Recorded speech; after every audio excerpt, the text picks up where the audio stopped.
오늘 우리에게 주시는 하나님의 말씀은 신약성경 야고보서 1장 1절로 8절까지의 말씀입니다. 신약성경 371면 야고보서 1장 1절로 8절까지의 말씀입니다. 이 말씀을 봉독할 때 살아계신 하나님의 음성을 들으실 수 있기를 소원합니다.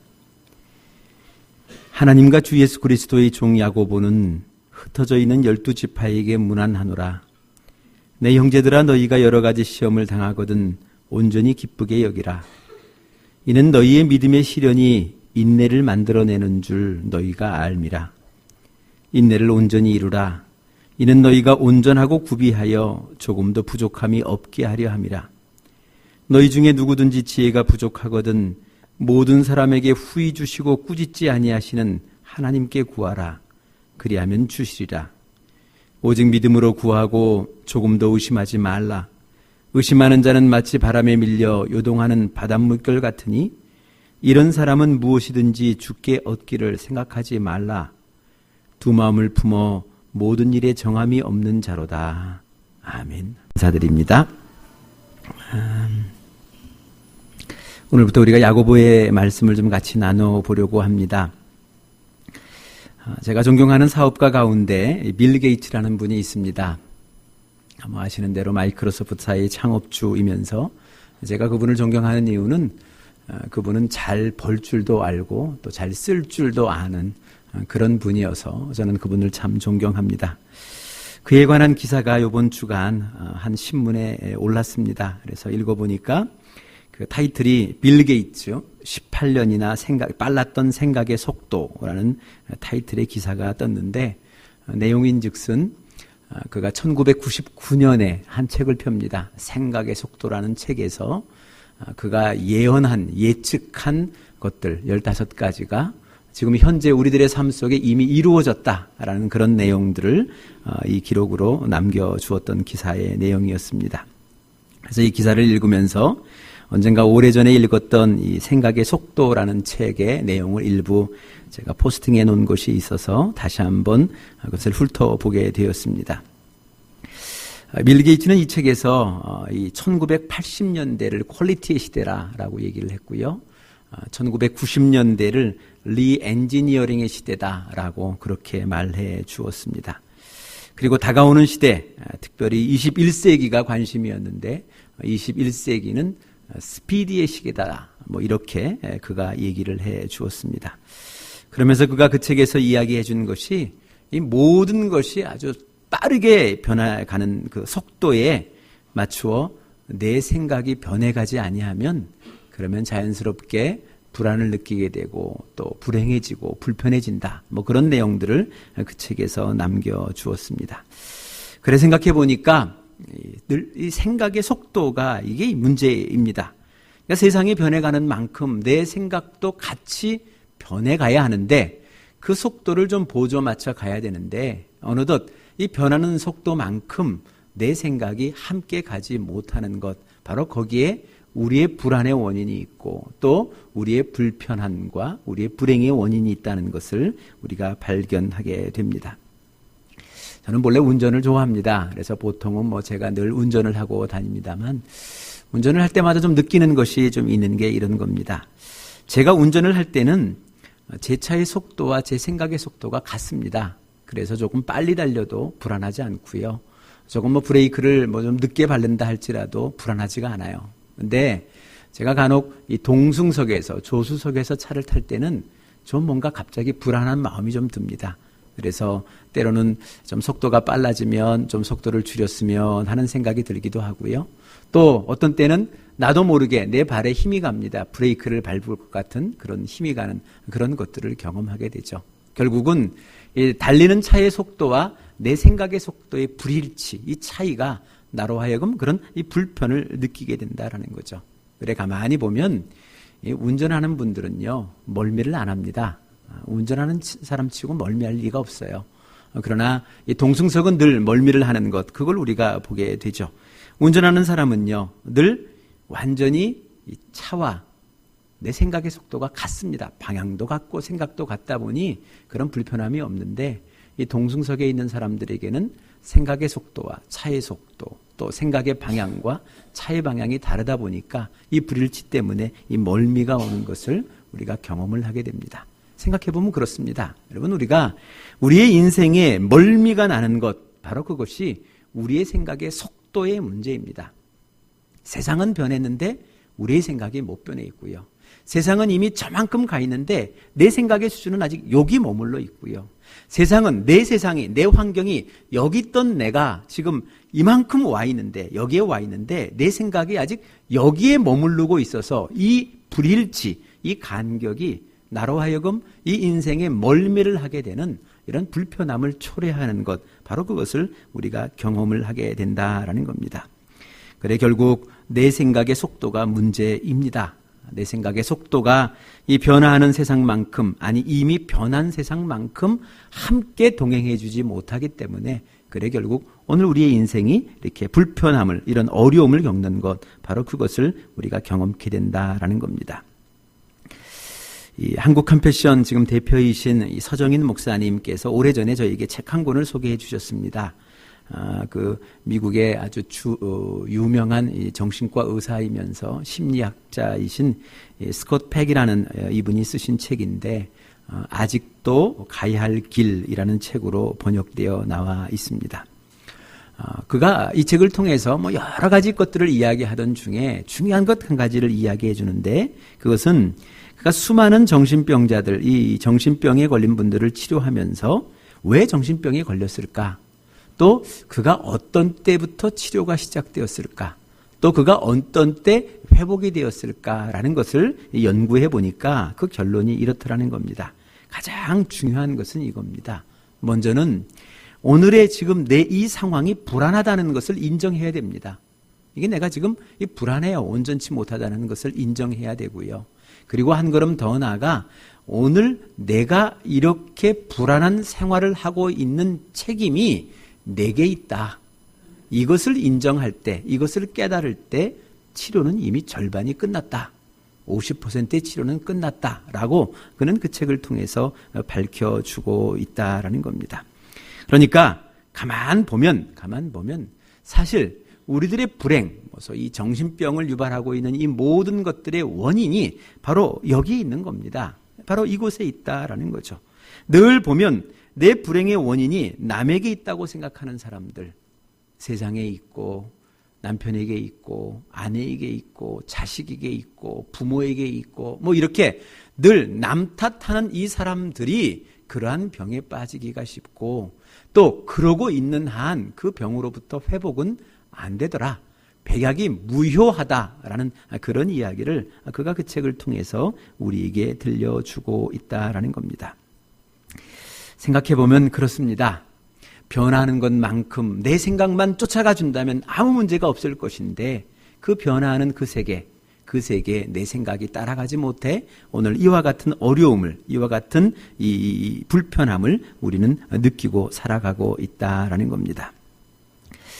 그래, 오늘 이 야고보의 이 말씀을 통해서 우리가 느끼고 있는 이 세상의 불편, 또 그는 그것을 대표적으로 시험이라는 단어를 통해서 이야기해 주고 있는데, 이 시험, 시련, 고난, 아픔, 고통, 이 문제를 겪고 있는 사람들에게 주시는 하나님의 말씀이 오늘 이 야고보 이 서에는 담겨져 있습니다. 그래, 먼저 오늘 이 야고보 이 서를 통해서 우리에게 주시는 말씀은 이것입니다. 시험에 대한 생각을 먼저 바꾸라는 겁니다. 생각이, 시험에 대한 생각을 좀 바꿔봐라 라고 우리에게 먼저 권면을 해주고 있습니다. 그래 보시면 우리 1장 2절에 뭐라고 얘기를 하시냐 하면요, 내 형제들아 너희가 여러 가지 시험을 당하거든 이라는 이런 단어를 씁니다. 그래서 영어 성경에는 이 부분을 fall이라는 단어를 쓰거든요. 떨어졌다는 겁니다. 뚝 떨어졌다. 나도 모르게 떨어졌다.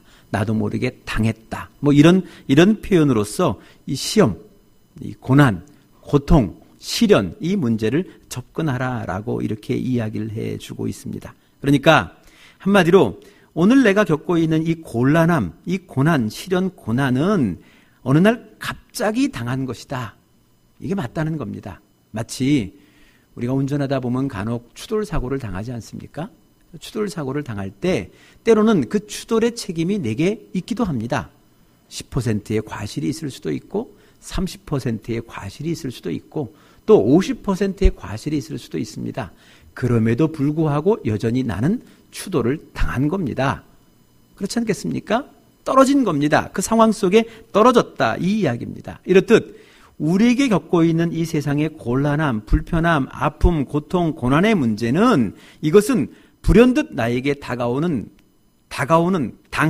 떨어지는 것이지 이게 특별한 것은 아니다라는 것을 먼저 우리에게 이야기해 주고 있습니다. 그래, 오늘 이 문장을 조금 더 자세히 좀 분석을 해보시면요, 이 문장이 이 가정법이 아니에요. if라는 단어로서 이게 번역이 될 수가 없는 문장입니다. 보시면 내 형제들아 너희가 여러 가지 시험을 당하거든 하는 것은 혹 너희들이 시험에 빠졌을 때 이런 의미가 아니고요. when이라는 단어를 씁니다. 그러니까 누구도 당할 수 있다는 겁니다. 방법은 다르고 가지가지 방법은 다르고 색깔도 다르고 때도 다르고 방식은 다를 수 있겠지만 모든 이들에게 이런 불편함은 이런 생각의 차이 때문에 속도의 차이 때문에 오는 고통과 고난은 분명히 있다. 이것을 너희가 알아야 된다라고 이렇게 먼저 이야기를 해주고 있는 겁니다. 여러분, 이게 굉장히 중요합니다.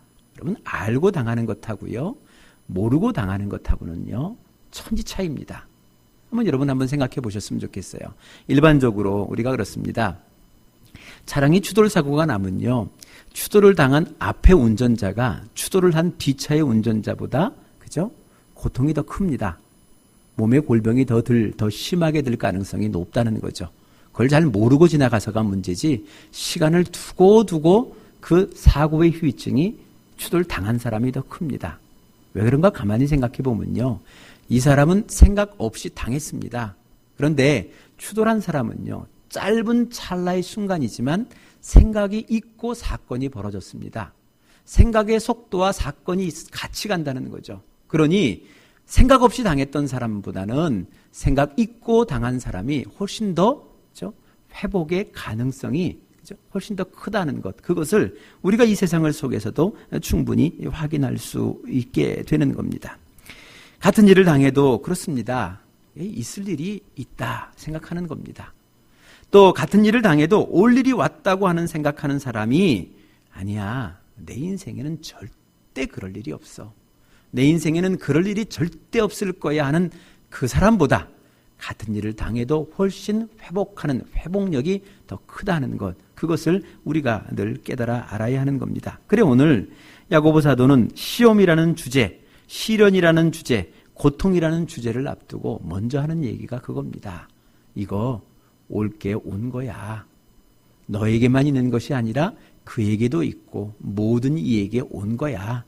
그것을 먼저 인정하는 것, 그것을 먼저 생각하는 것, 그것을 깨닫는 것, 그것이 가장 중요해 라고 이렇게 우리에게 말씀을 해주고 있습니다. 그리고 한 걸음 더 나아가 야고보 사도는 하나를 더 얘기합니다. 그러면서 오늘의 이 시련이, 이 시험이 믿음의 시험, 믿음의 시련이다라고 그렇게 얘기를 합니다. 그러니까 오늘 이 땅에 이 사건이 벌어진 이유가 있다는 겁니다. 하나님이 이 땅에 나에게 그 사건을 허락하신, 용납하신 이유가 있다는 겁니다. 그게 악의 문제든 선의 문제든 하나님이 용납하신 이유가 있는데 그것은 믿음 때문이다라는 겁니다. 여러분, 하나님의 관심은요, 우리의 믿음에 있습니다. 우리는 무엇을 관심을 두는지 모르겠습니다만 하나님의 관심은요, 하나님의 백성의 믿음에 있어요. 왜냐하면 믿음의 문제가 크기 때문에 그렇습니다. 아니, 믿음의 문제가 다이기 때문에 그렇습니다. 그래, 이 성경을 가만히 한번 읽어보세요. 우리 출애굽기, 그 출애굽기 전체 내용도 가만히 살펴보면요, 40년 동안 저 출애굽한 백성들을 광야로 이끌고 나가신 이유, 그 이유는 하나 믿음 때문입니다.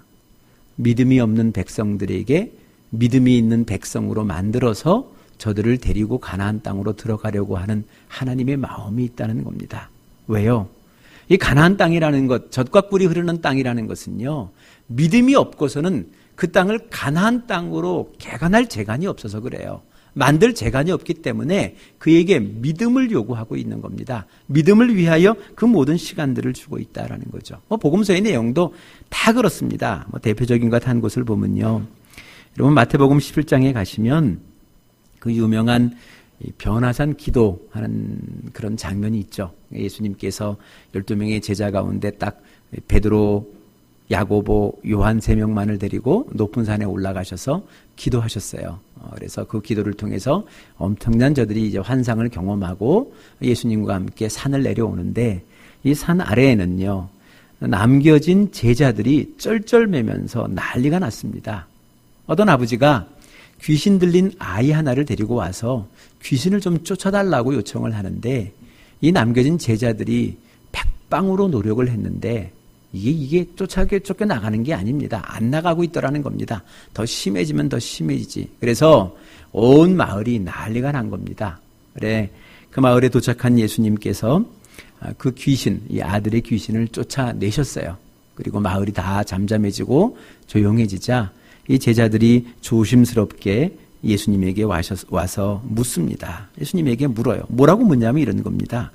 우리는 어찌하여 쫓아내지 못했습니까? 당신은 하는 거 왜 우리는 못하는 겁니까?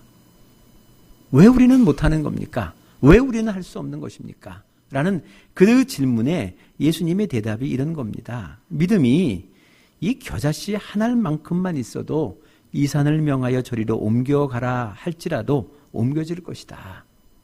믿음이라는 겁니다. 믿음이 있으면 된다는 겁니다. 믿음이 있으면 된다는 겁니다. 바로 이 믿음을 이 성경은 계속해서 얘기하고 있는 겁니다. 결국 여러분, 오늘 이 세상을 살아가고 있는 우리들의 문제는 믿음의 문제입니다. 내게 믿음이 있느냐? 내게 믿음이 없느냐? 이것의 문제다라고 그렇게 얘기해 주고 있는 겁니다. 제가 언젠가 이 독일 땅을 좀 밟게 되면요, 이 독일에서 꼭 가보고 싶은 곳이 있습니다.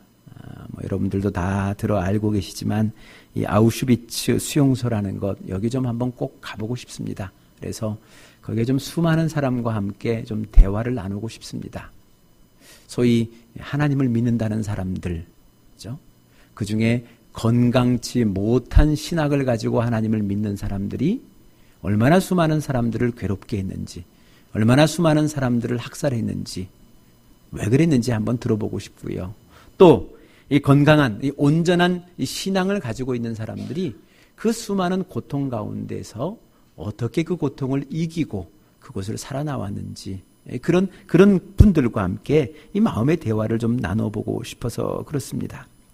그 중에 대표적인 분 한 분이 계십니다. 대표적인 분이 한 분이 계시는데, 그곳에 유일하게 살아나왔던 몇 분 중에 빅터 프랭클 박사라는 분이 계십니다. 유대인인데 이런 분이 계십니다.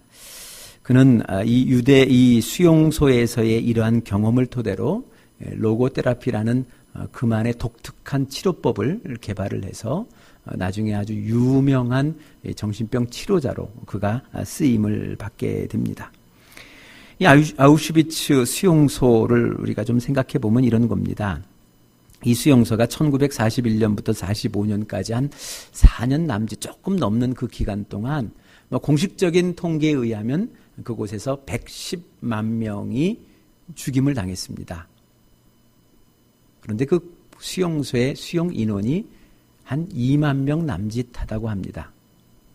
2만 명 남짓한 그 수용소에서 4년 남짓한 그 기간 동안 110만 명이 죽임을 당했습니다. 한번 계산을 해봤어요. 아주 간단하게 쉽게 계산을 하니까, 그죠? 한 달에 이 수용소에 거주하고 있는 2만 명의 사람들이 다 죽임을 당하면, 그렇게 4년 남짓을 하면 110만 명이 이 세상을 떠나게 됩니다. 그러니까 이 빅터 프랭클 박사라는 것은, 이분은요, 매달마다 자기 주변에 있는 이 모든 사람들이 다 죽어 수용소를 떠날 때, 그때 그는 그곳에서 살아서 그 제발로 걸어 나온 그 몇몇 안 되는 사람 가운데 그분이 계신다라는 겁니다. 그래, 그런 수용소에서 어떻게 그가 살아나왔을까 궁금해하는 기자들이 그가 자유를 얻었던 그날 어떤 날 질문을 하게 됩니다. 그 박사에게 질문을 하는데 어떻게 그러한 고통 가운데 그 인간다움을 잃어버리지 않고 잘 견딜 수가 있었습니까? 어떻게 잘 견뎠습니까? 그 고통을 다 죽는데 그 고통을 어떻게 겪었습니까? 라고 질문을 그 대답에 이렇게 남겨주었습니다.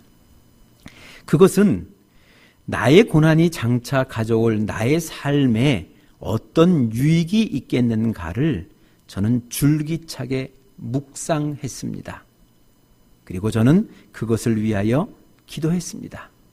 하나님이여, 이 시험이, 이 고통이, 이 아픔이, 이 괴로움이 지났을 때 그것이 내 삶에 어떠한 것을 줄 수 있겠습니까?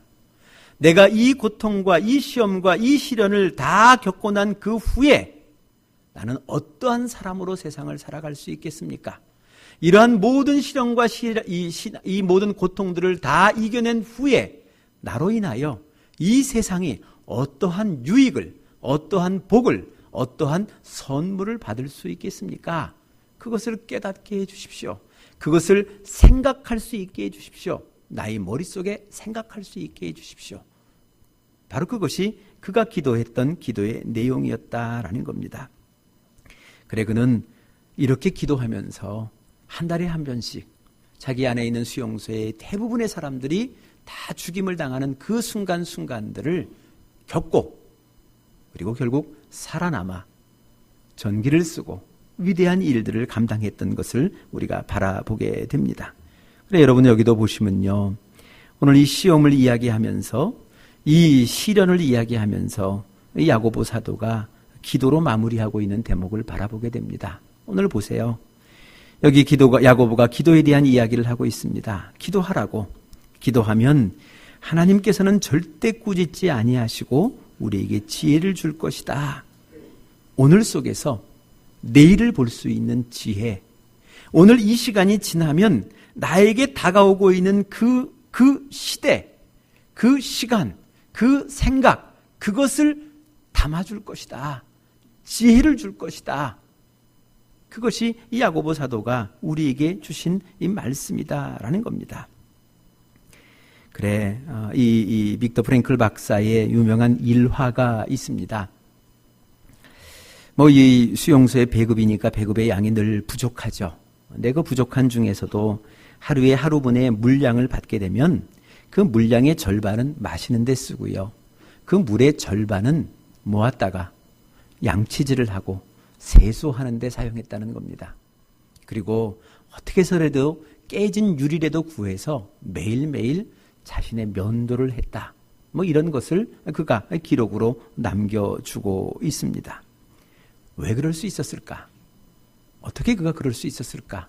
그는 그의 생각 속에 하나님이 주신 지혜를 통하여 내일을 볼 수 있는 그런 지혜가 담겨 있었기 때문에 그렇습니다. 비록 내가 오늘은 짐승처럼 살 수밖에 없는 환경이지만 그러나 이 환경 너머 이 환경을 통하여 주실 하나님의 위대한 역사가 있어 그 역사를 맞이하는 그 순간을 위하여 오늘을 살아가고 있는 겁니다. 생각은 이미 저 멀리에 가 있는 겁니다. 이 모든 시간들 언젠지는 모르겠지만 끝나가는 이 시간들 후에 주어질 그 영광의 시간을 바라보면서 그 영광을 가지고 오늘을 살아가는 겁니다. 그러니 어떻게 세수를 안 할 수 있겠습니까? 어떻게 면도를 안 할 수 있겠습니까? 어떻게 양치질을 안 할 수 있겠습니까? 바로 그 마음을 가지고 그가 살아갔다라는 겁니다. 그래, 그가 유명해진 것은요, 이 수용소에 살아나왔다는 것도 유명하지만 그는 이 심리학계, 정신학계에 굉장히 큰 역할을 합니다. 그게 아까 이 로고테라피라는 그런 치료법을 통해서 굉장한 족적을 남기게 되는데 이 로고테라피라는 것도 바로 이 수용소 시절에 자신이 기도하며 생각 속에 담아주셨던 하나님의 지혜입니다. 그 내용은 아주 간단합니다. 그것을 우리가 이 번역을 하면 가치치료, 의미치료라고 이렇게 표현을 하거든요. 이것은 이런 겁니다. 환자로 하여금 자기의 상황을 직면하여 그 상황 속에서도 오늘 내가 살아가야 할 가치를 발견하게 도와주면 그가 그로부터 회복되어질 수 있다라는 겁니다. 오늘 그는 도피하고 싶어요. 숨고 싶습니다. 그래, 오늘 숨고 싶은 그 상황 속에서도 그 상황을 직면하게 하고 인정하게 하고 바라보게 하고, 그리고 그럼에도 불구하고 그 삶 속에 내 자신이 살아가야 할 가치, 의미를 찾게 하면, 내일을 기대하게 하면, 내일을 소망하게 해줄 수만 있다면 그가 회복되어질 수 있다. 이게 로고테라피입니다. 이것을 통해서 그는 수많은 사람들을 이 치료하는 그런 족적을 남기게 되었다라는 겁니다. 여러분, 우리가 다시 한번 생각해 보셨으면 좋겠습니다. 오늘 이 땅에 살아가면서 인내가 필요한 시대를 살아가고 있습니다. 조금은 참고 조금은 버텨야만 하는 시대를 우리가 살아가고 있습니다. 그러나 이 인내의 문제는 믿음의 문제이고, 믿음의 문제는 기도의 문제다라고 오늘 이 성경은 우리에게 가르쳐주고 있습니다. 기도를 통하여 지혜를 얻게 되고, 지혜를 통하여 인내를 배우게 되고, 그 인내를 통하여 우리가 이 세상을 살아갈 수 있는 힘을 얻는 것, 바로 그것이 이 세상을 사는 하나님의 사람의 사는 방식이다, 방법이다 라고 성경은 우리에게 가르쳐주고 있습니다. 그래, 그가 쓴 그의 책 말미 속에 그는 이야기하고 싶은 것을 한 줄로 이렇게 이야기해주고 있습니다. 왜 살아가야 하는지를 아는 것, 그렇죠? 그것은 그 사람으로 하여금 그 어떤 환경도 견뎌낼 수 있게 한다라는 겁니다. 왜 살아가야 하는지, 이 생각의 속도가 있을 때, 하나님의 지혜를 통하여 담겨질 때, 우리는 어떤 상황 속에서도 어떻게 오늘을 버텨야 하는지, 어떻게 오늘을 살아가는 것인 그 방법을 우리는 비로소 깨닫게 된다. 바로 그것이 이 성경이 오늘 우리에게 주시는 하나님의 메시지일 것입니다. 인내가 필요한 이 시대에 믿음을 기억하면서 오늘도 기도하며 이 세상을 살아가는 우리가 되었으면 좋겠습니다. 같이 기도하시겠습니다. 하나님, 인내가 필요합니다. 조금 더 버텨야만 하겠습니다. 그러나 그것이 쉽지 않습니다. 우리에게 하나님, 우리의 생각을 저만치 옮겨주시옵소서. 오늘의 이 사건이, 오늘의 이 상처가 회복되어진 이후에 오늘의 이 사건을 통하여 주시는 하나님의 큰 은혜를 통하여 내가 얻게 되는 그 유익과 그 나라를 하나님 보게 하시고 기억해 하시며, 오늘도 그 마음을 가지고 그 뜻을 가지고 오늘 이 땅을 살아가는, 이 땅을 버텨내는 인내의 사람으로 살게 하여 주옵소서. 그래, 오늘 성경의 야고보 사도가 이야기했던 것처럼 온전히 기쁘게, 온전히 즐거운 마음으로 오늘 하루하루를 용납하고 받아들이며 또 이끌어 나갈 수 있는 복된 사람으로 우리를 삼아 주옵소서. 모든 것을 하나님 앞에 감사드리옵고 예수 그리스도 이름으로 기도드리옵나이다. 아멘.